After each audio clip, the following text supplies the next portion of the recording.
So you're in London for John Carter. Did you shoot in England? Were you part of it? We did. We shot for 4 months here at Shepperton and Long Cross. And then we went to Utah and Arizona for about 3 more months.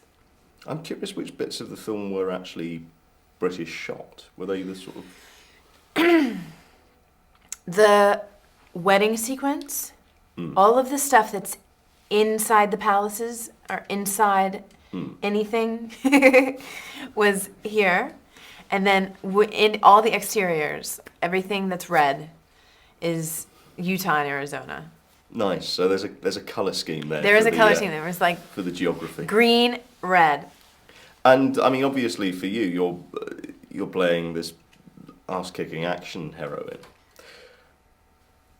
I'm curious at what point you get a phone call and someone says, "Do you want to be a princess of helium?" And once you get over the strange name,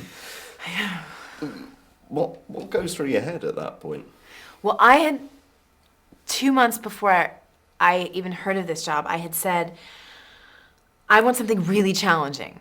I want something that's going to stretch me as an artist. And then here we go. And, you know, the challenge was you can't play strong. You can't play brave. You just have to be strong and brave. But how do you get to that place? And I started working physically very hard with boxing and different types of weightlifting to sort of get the bulk, get the weight, lean out, get strong in my core. And then that informed me mentally. That changed me mentally. So that I had the courage and the self-confidence that you see that she has. It was all very holistic and a little hippy-dippy.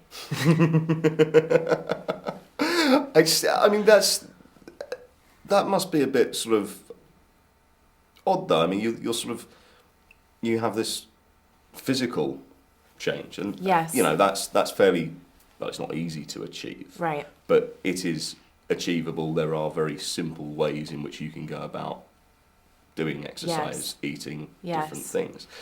But in terms of sort of that mental change for holding a character that is presumably quite different from your own personality, other than the physical, what were you doing then?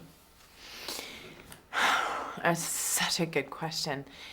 You know, I had to come from the inside out and sort of look at what had happened is a mirror was turned and I was like, there are my weaknesses. There they are.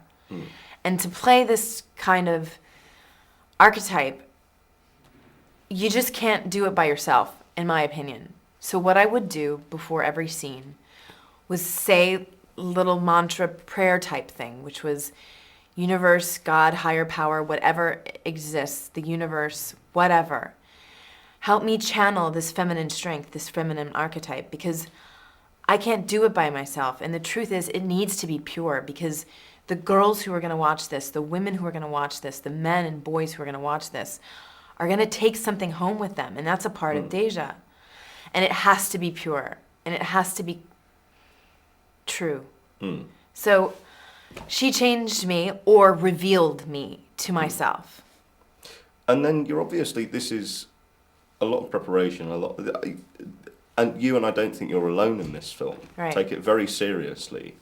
For what could in some other hands be sort of dismissed as a popcorny blockbuster. I mean, it's interesting that you come at it from that angle, but I'm curious what you expect an audience to take from that. I mean, the audience, particularly when you're talking, it's a young audience, it's young children. So what would you like to sort of get them to take from that? Mainly from my character's perspective, not from Lynn's perspective, but the Dejah perspective. I would hope that women would say, wow, I can embody that. And that girls would say, that's what I would want to become. And this is lofty, and for boys to be like, well, that's the kind of woman that I would want to be with, who's integrated in her masculinity and her femininity and strong, but yet vulnerable. And that was my hope, that that's what they take away with her. And of course, because I'm a spiritual person, there's that aspect of hoping that there's a bit of spirit that people are, like, they can take from the film, from this character. And I mean, that's you mentioned the sort of the attraction to the character, and I mean, we're sat next to a very large photo of yourself dressed in a deliberately sexualized outfit. So that's, Totally. you know, as somebody who, you know, I'm taking a wild stab, but I assume you're sort of something of a feminist and something, you know, female empowerment. Yeah, I guess, yeah. How do you feel about that? That sort of About this? Yeah, about the. You know,